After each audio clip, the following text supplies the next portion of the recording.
He thought money could buy peace, but the interest he charged destroyed families, broke hearts, and left him empty. One night, with tears rolling down his face, he whispered, "God, if you are real, show me the truth." And subhanallah, Allah guided him to Islam. From greed to gratitude, from Riba to Rizq. This is the story of a man who found Allah where he least expected, inside his broken heart. The price of interest, a journey to Islam. The night was heavy with silence, broken only by the ticking of the old clock on the wall. James sat at his desk, his hands trembling as he looked at the letter in front of him. The bank had sent yet another notice. His debts had grown, the interest piling up like a mountain, crushing him from above. He had once been proud, a man who thought money was his strength, his shield, his means of controlling life. But now, money was the very chain that bound him. His lips quivered as he whispered to himself, "Why does it feel like I'm drowning even when I earn more than I ever have?" James was a man in his late 30s, sharp-minded, educated, and ambitious. He had grown up in a family that believed success was measured by wealth. From an early age, he was told, "Make money, James. That's the way people will respect you. That's the way you'll be happy." And so, he chased money like a thirsty man chasing water in the desert. He studied finance, he joined investment firms, and eventually he started his own small lending business. At first, the profits thrilled him. He charged interest, just like the banks, just like everyone else. People came to him desperate for loans, and he gave, always with strings attached. But what he didn't realize was that every coin he earned in interest carried with it a hidden fire, a burden that would weigh on his soul. One day, an old man came to him, his clothes worn, his hands rough with years of labor. "Please, sir," the man pleaded, "I just need a small loan to cover my daughter's wedding expenses. I promise I'll pay back." James looked at him with indifference. "Fine, but you'll have to pay back with 15% interest. That's the deal." The old man's eyes filled with tears. "But sir, that's too much. I don't even earn that much in months." James shrugged. "Then find someone else. Business is business." The man lowered his head in defeat. With no other choice, he signed the papers. That night, James couldn't sleep.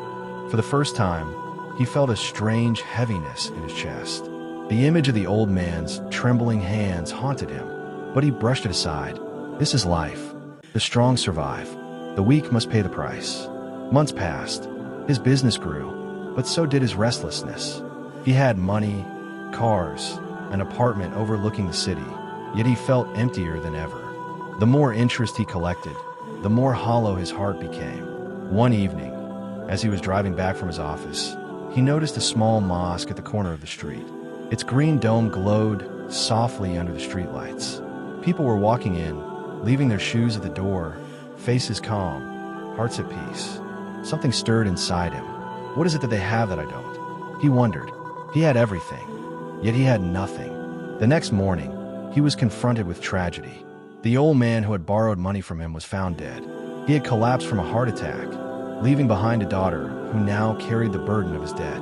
James felt a pang of guilt, sharper than any pain he had known before. He went to the daughter's house, perhaps to show sympathy, or perhaps to demand repayment. He wasn't even sure. When he reached, he saw her sitting on the floor, her eyes swollen from crying. Yet, in the corner of the room, a Quran lay open, its pages glowing in the sunlight. She wasn't cursing life. She wasn't cursing him. She was making dua. He heard her whisper, "Ya Allah, my father is gone, but I trust you. You are Rizq, the provider. Please, relieve us from the burden of debt. Please, forgive those who wronged us." Her words pierced his heart like an arrow. She was praying even for those who wronged her. She was praying for him. He felt something break inside him. He left the house without a word, but her dua followed him like an echo in his soul. That night, James lay awake, staring at the ceiling. For the first time, tears rolled down his cheeks. He whispered into the emptiness of his room, "God, if you are real, show me. If there's a truth I don't know, guide me. Because this life is suffocating me." And thus began the journey of a man who thought interest would bring him success, but instead, it became the door through which Allah would guide him to Islam. James woke up the next morning with his pillow damp. He had cried himself to sleep, something he hadn't done since childhood. But the heaviness hadn't left him. It only deepened. Every corner of his apartment felt suffocating. The expensive furniture, the polished floors, the city view, all of it looked meaningless. He went to his office as usual, but the numbers on the spreadsheets no longer brought satisfaction. His assistant entered with a file. "Sir, 3 clients defaulted this month. Shall I proceed with legal action?" James stared at her blankly. "Legal action? What happens if they can't pay?" "They'll lose their assets. The contract is clear. You always say, business is business." Her words echoed in his mind. Business is business. That was his philosophy, his shield, the motto that justified everything. But now it felt like poison. He waved her away. "Leave it. I'll decide later." When she left, James closed his laptop and leaned back in his chair. His mind drifted back to the old man's daughter, her trembling voice reciting dua, her trust in Allah. How can someone who has lost everything still have peace?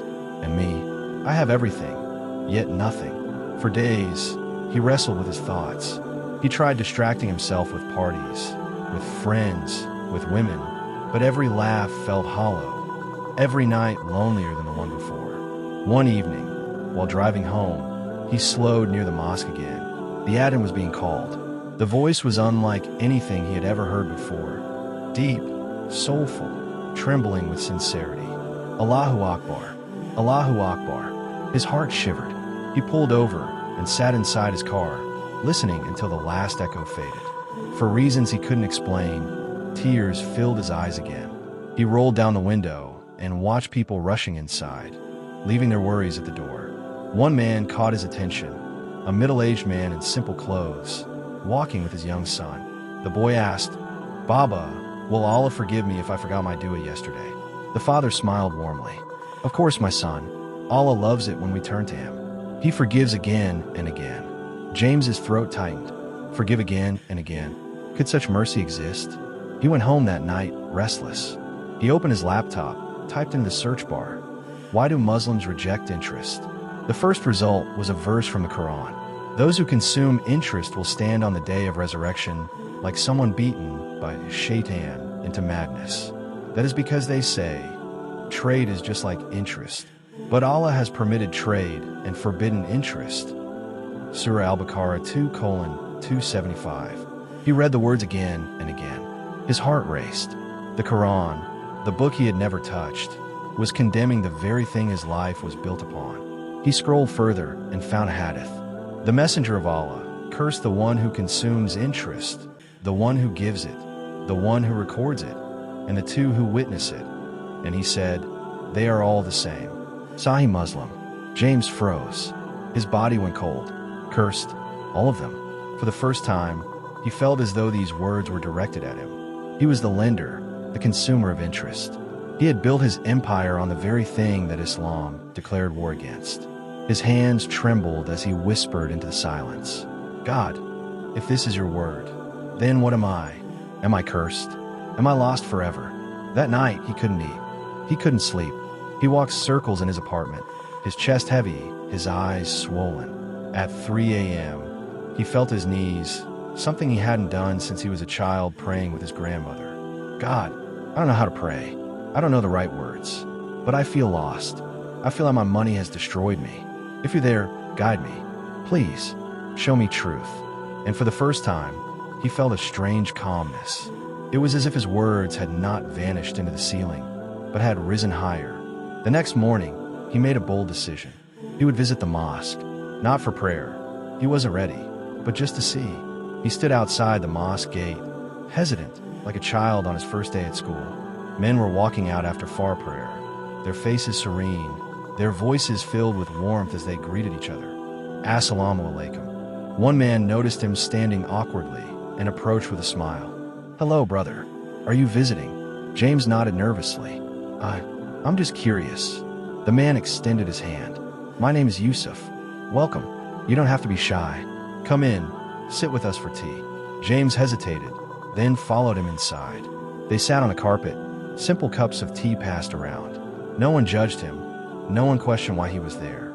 They spoke of family, work, health. Nothing about money, nothing about business. It was the first time James felt normal. After a while, Yusuf leaned closer. "What brings you here, friend?" James took a deep breath. His throat tightened. "Debt. Interest.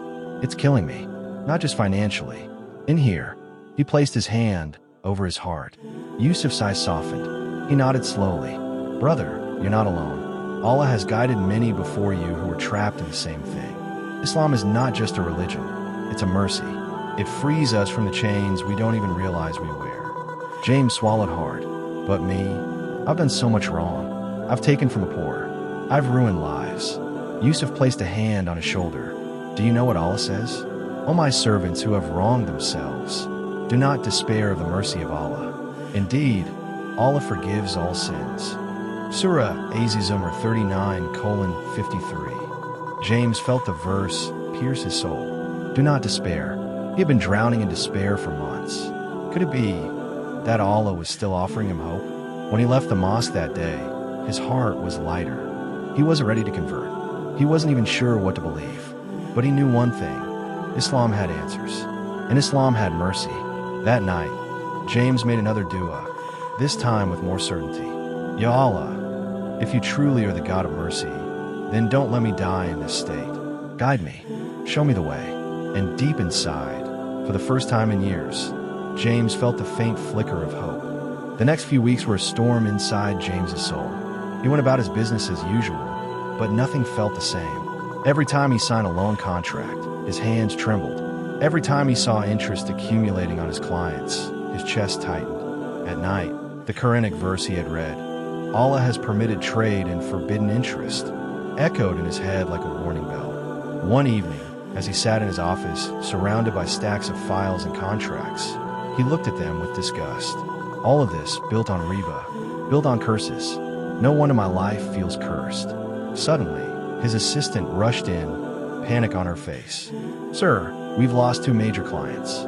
They've defaulted. The bank is threatening to freeze your accounts if payments aren't made soon." James's heart dropped.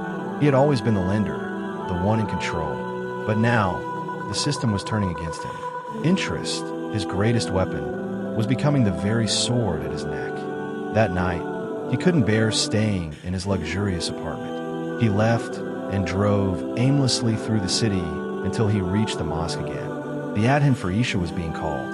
The same voice, trembling with sincerity. "Allahu Akbar. Allahu Akbar."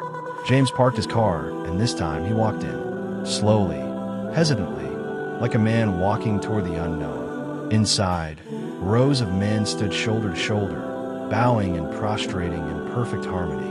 The imam's recitation filled the hall. "So fear Allah and give up what remains of interest, if you should be believers. And if you do not, then be informed of a war against you from Allah and His Messenger." Surah Al-Baqarah 2:278-279. James froze. His breath caught in his throat. A war from God? From His Messenger? The word struck him like thunder. He looked around. No one else seemed shocked. They listened with calm, as if these words were life-giving. But for James, they were terrifying. When the prayer ended, he remained seated in the back corner.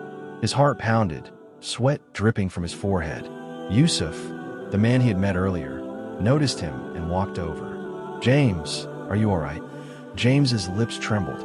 The imam, he recited something. About interest, about a war from God. Yusuf nodded, his eyes serious. "Yes, Riba is one of the greatest sins in Islam. It destroys societies. It crushes the poor. It spreads greed. And Allah, out of His justice, declared war against it. But, brother, you are here tonight for a reason. Maybe Allah is showing you this because He wants to guide you away from it." James buried his face in his hands. His voice cracked. "But it's my life. It's all I know. My entire business. Every dollar I earned is poisoned." Yusuf placed a firm hand on his shoulder. "Then leave it. Allah replaces what is left for His sake with something far better. But you have to trust Him." James shook his head. "I don't know how. I don't even know if I'm strong enough." Yusuf smiled gently. "Strength doesn't come from you. It comes from Him. Ask Him. Make dua." That night, James went home and did exactly that.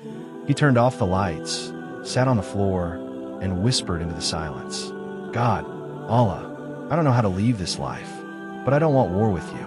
I don't want curses. I want peace. Please help me. For the first time, his dua didn't feel like words to emptiness. He felt as though someone was listening. The next day, something extraordinary happened. One of his wealthiest clients walked into his office and slammed the repayment contract on the desk. I can't do this anymore, the man said, tears in his eyes. Your interest is destroying my family. Take whatever you want from me, but I'm done. James stared at him, speechless. The man's words were like a mirror. Your interest is destroying my family. He swallowed hard, and for the first time in his life, he tore up the contract in front of the client. The man's eyes widened. What are you doing? James's voice shook. You don't owe me anything. Just go.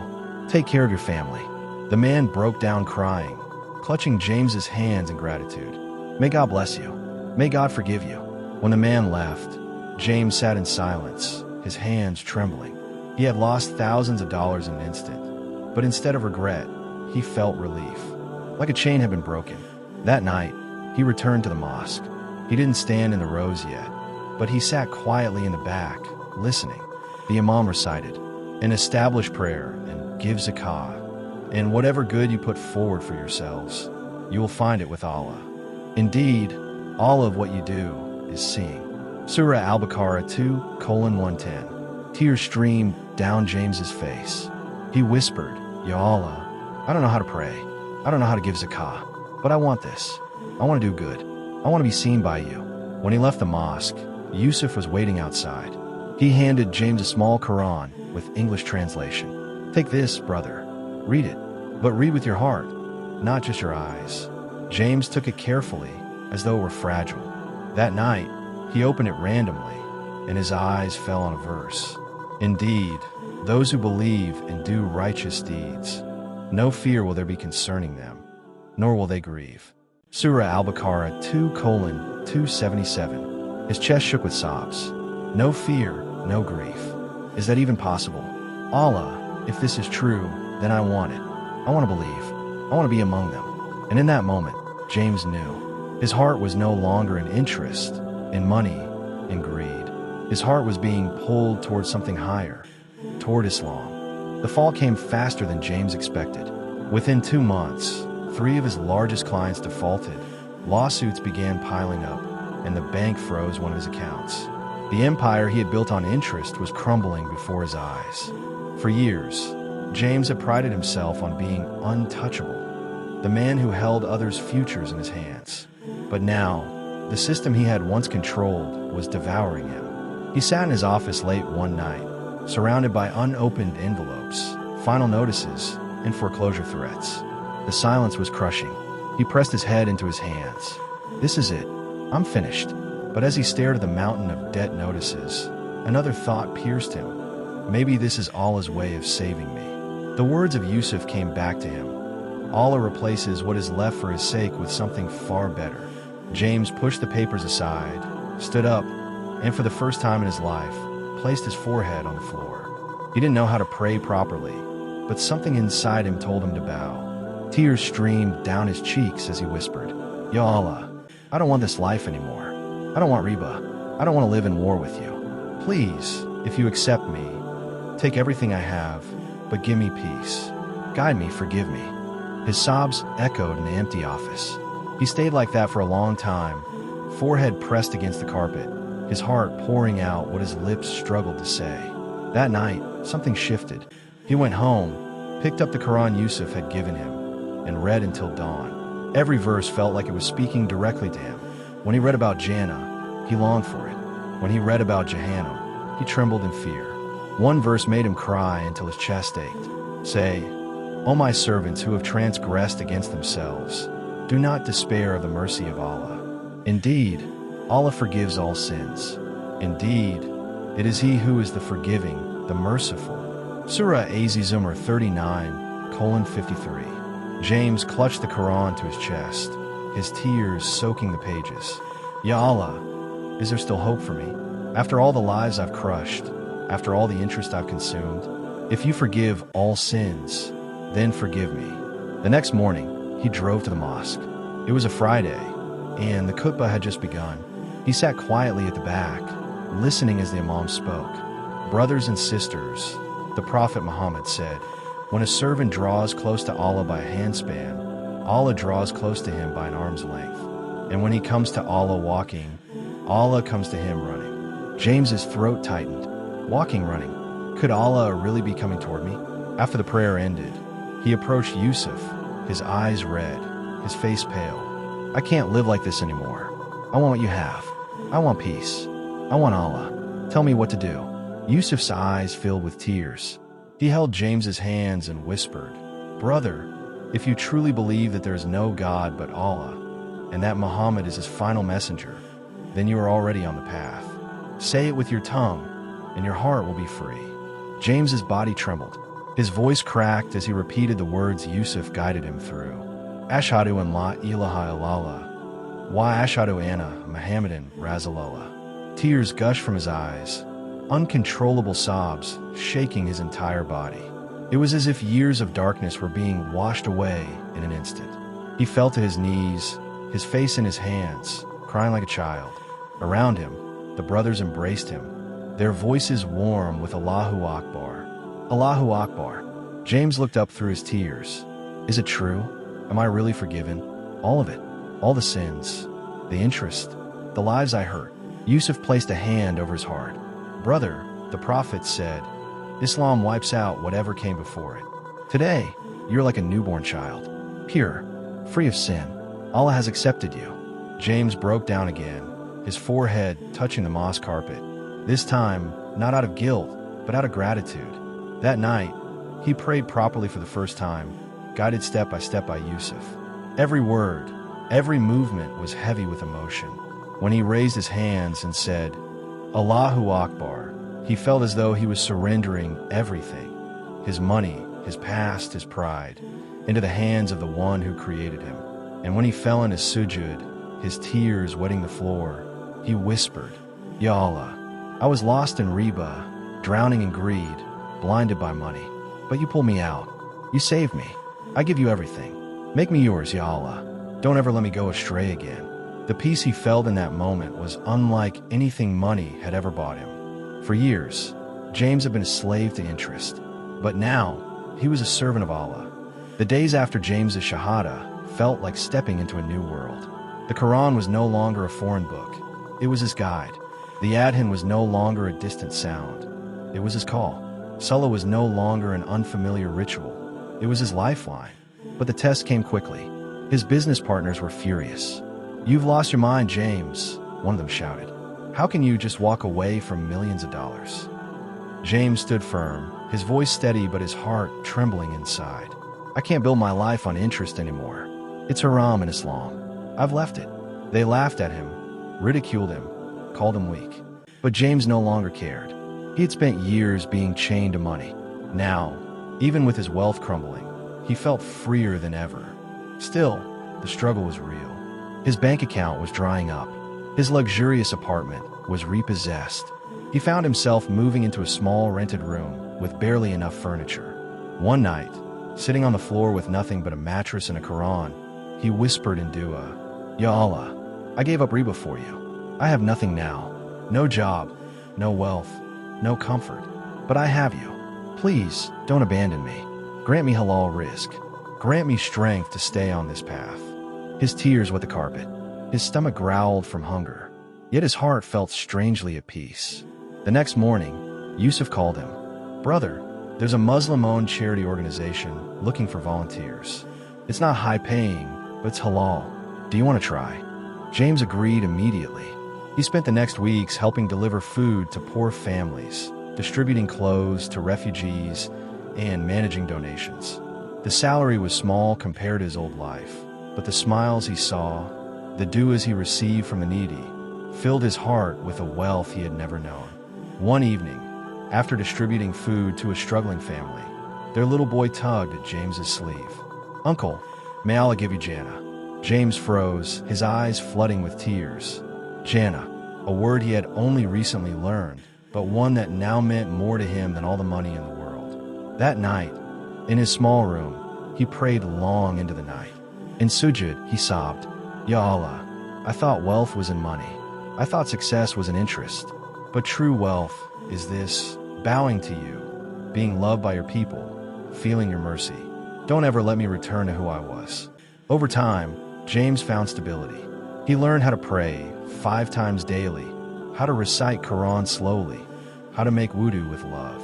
He even began teaching other new Muslims about the dangers of riba, sharing his story as a warning and as hope. One day, after Jummah prayer, he was invited to speak. Standing before the congregation, his voice shook as he said, "I was once a man who worshipped money. I thought interest was power, but it destroyed me. It crushed my soul. And then Allah, out of His mercy, pulled me out." Brothers and sisters, don't take lightly what Allah has forbidden. Riba is poison. It may look sweet, but it burns the soul. Leave it for the sake of Allah, and He will replace it with peace you cannot imagine. Tears filled the eyes of many in the masjid. Some men embraced him afterward, whispering, "Your story reminded me of my own struggles." May Allah keep us all steadfast. Years passed. James lived simply, never returning to interest, never chasing money the way he once did. He gave in charity whenever he could, remembering the days he had once taken mercilessly from others.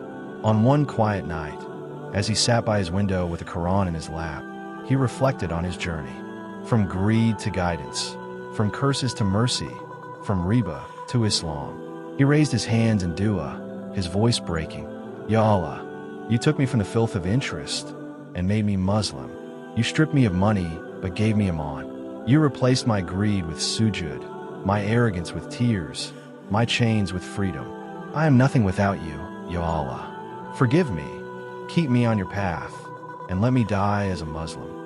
And as the night breeze flowed through the window, James felt something he had been chasing all his life: peace. Not the peace of money, not the peace of power, but the peace of a heart surrendered to Allah. Don't let riba blind your heart. True rizq comes only from Allah. Watch this story, share it, and remember, guidance can come when you least expect it.